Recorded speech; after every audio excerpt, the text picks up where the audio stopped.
I purchased the Saltram Saga 36 early 2019 for the Golden Globe race, and I sailed it home to Ireland via Le Sable d'Olonne in France. I was so happy with it.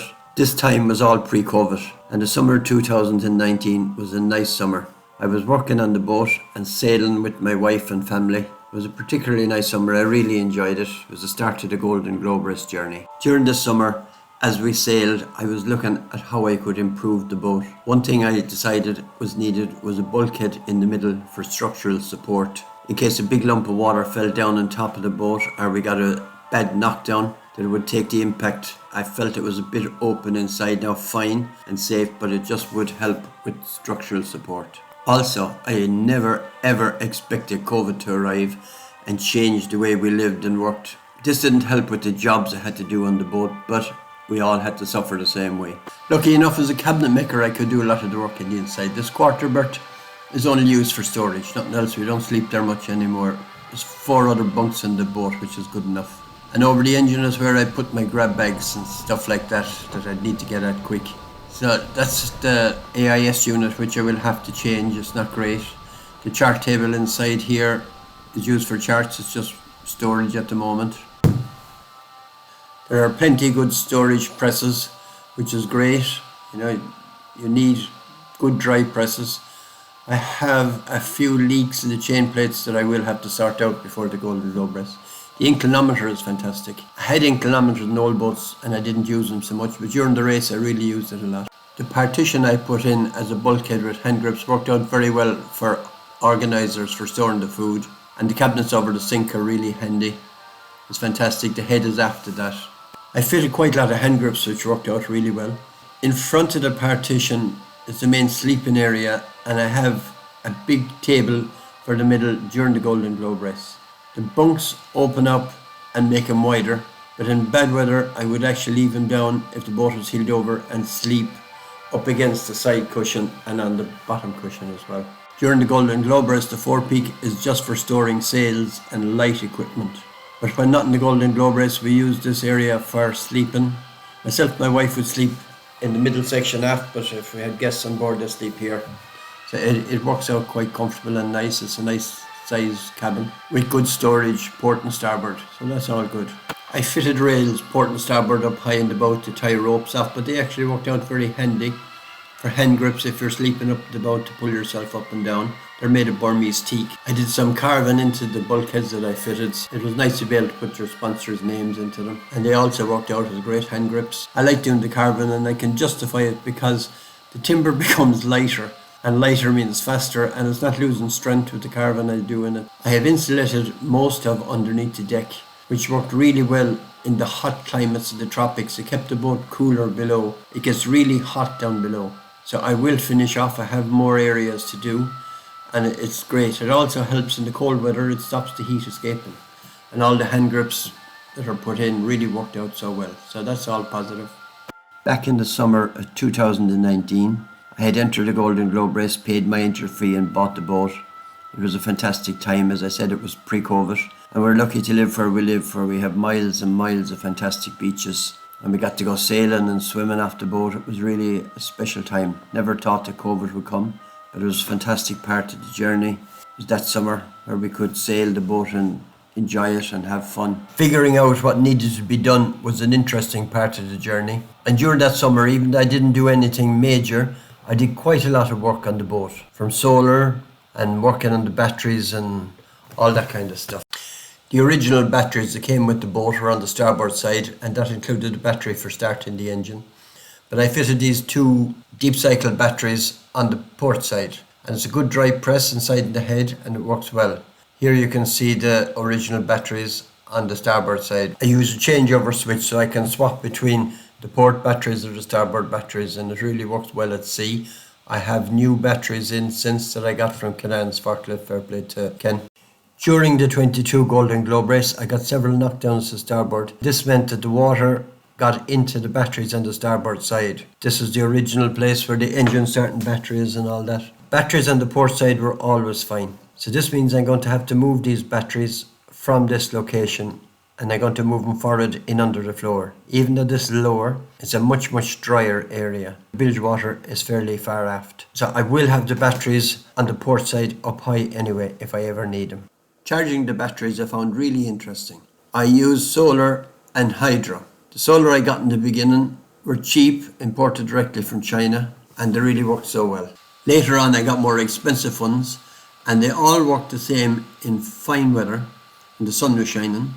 But on the dull days, interesting, the cheap ones work so much better. Didn't expect that. Also, the solar panels on the lifelines in the cockpit were far superior to the ones on the deck.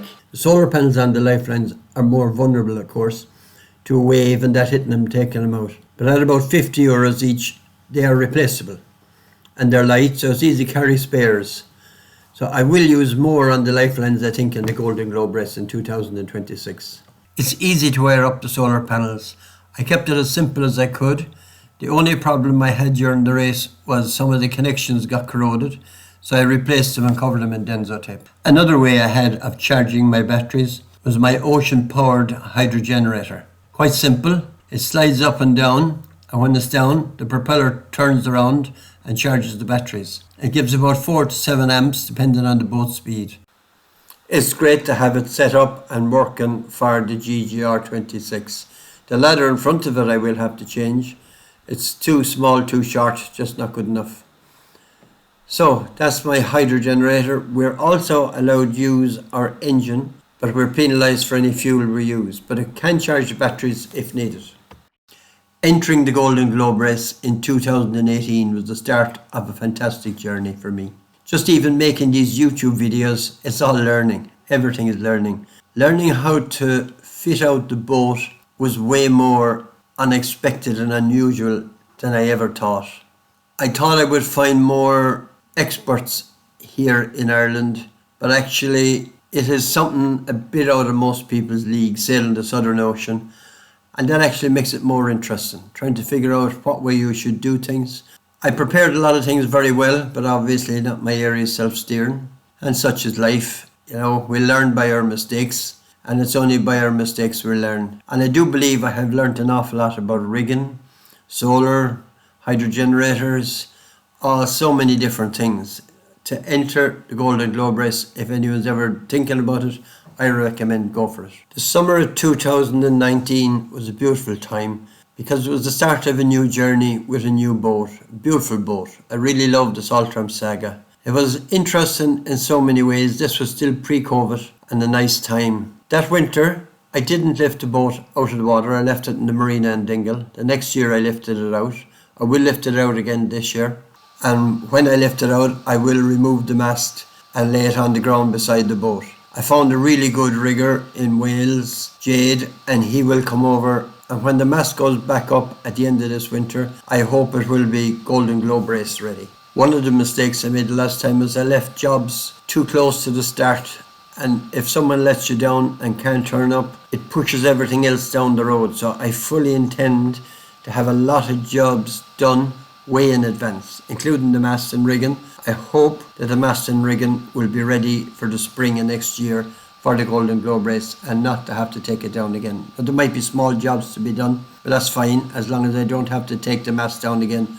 I want that off the list, finished, done, dusted. I also plan to remove the Aries and get it fully serviced over the winter now. It will be serviced again before the start of the race, and I will go over to Holland with it, and I will organise the purchase of another one. And I will carry a full spare with me for the race. Hopefully I won't need it, but if you have a spare, you're not as worried about having a problem with your self-steering. So here I am, facing into the winter of 2023. In 2.5 years' time, I will have to be race ready. I am fortunate to have the boat already in a good situation, but I have a big list of jobs, bigger than I expected really. But when I sat down and worked out what has to be done, it's quite big.